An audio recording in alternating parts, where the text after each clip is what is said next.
Tarixi Muhammadiy 33-qism Buvot g'azoti. Rasululloh Madinaga kelganlaridan keyin ko'p o'tmay Quraysh karvonlarining Shomdan qaytgan xabarini anglatdilar.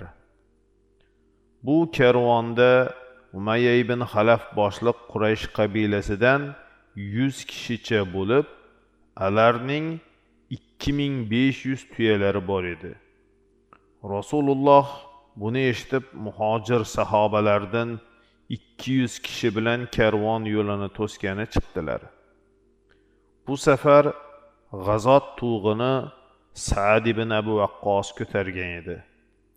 Arablar odatlaricha tug'ni kim ko'tarsa, shu kishi askar boshlig'i bo'lar edi.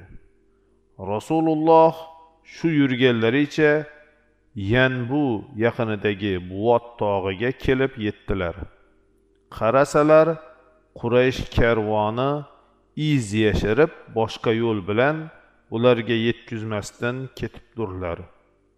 Bu chiqishlarida ham hech qanday hodisa bo'lmay, salomat Madinaga yondilar.